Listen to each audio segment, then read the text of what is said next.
The great Saint Robert Bellarmine once said, "To die well means to live well." And he brought that little insight as he was commenting on the life of Saint Stephen. Now, Saint Stephen was a very young man, first martyr in the church. And we have two young ladies here this morning, Madeline and Sophia, and they're at church here with us. Stephen maybe was 10 years older than you guys. Very young, but deeply loved Jesus, lived with the company of the apostles, and he knew them. And Stephen had this wonderful way about him. They said he had an angelic face. He just it would light up, and he was very kind and a very loving person. And when they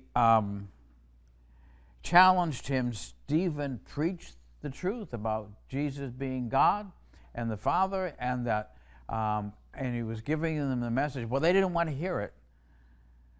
And then they challenged him, and then he said, "No, Jesus is God." And then they decided to kill him, and they brought him out of the area, and they started to stone him to death. Now, the interesting thing about Stephen is what Stephen did, which was very remarkable. As he was about to die, he said, "God, forgive them. They don't know what they're doing. They're really good people. Don't hold this against them." And that is the sign of a follower of Christ. When Jesus died on the cross, on the crucifix, and he had his hands out, he said, "Father, forgive them, for they know not what they do." They have the ability to see the wonderfulness of life, and they are good and loving to everyone. And they were living the Beatitudes that God had taught them. And so that was he died the way he lived. Stephen was a loving, caring, forgiving person, and a very classy person, I might add. He was very loved in the early church. I just want to share a true story about how my mother died. A true story.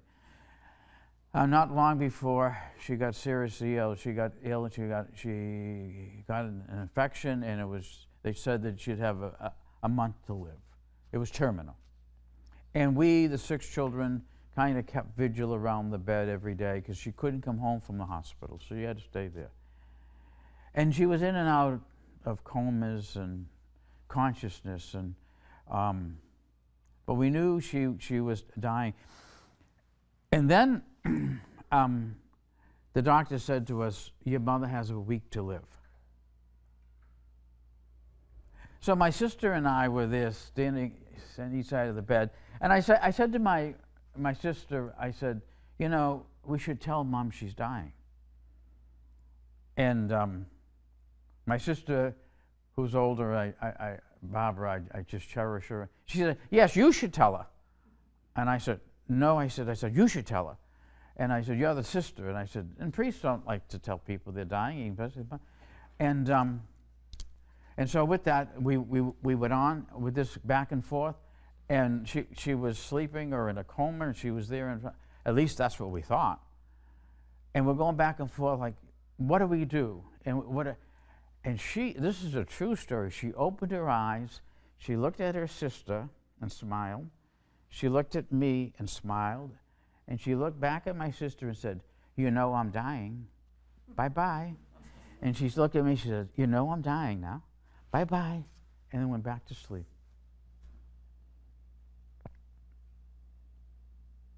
A week later, she died in my arms. And as she was dying, I said, "Mom, let go.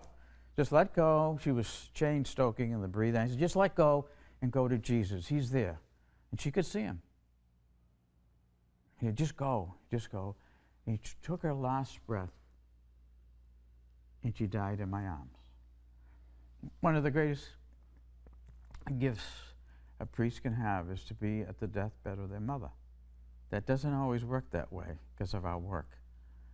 And so it is. And so my mom died so graciously. My mom lived well, and she died well. And that's what the liturgy is about for us today. Live like Stephen, live like my mom, be good to people always, and then die in peace, joy, and love.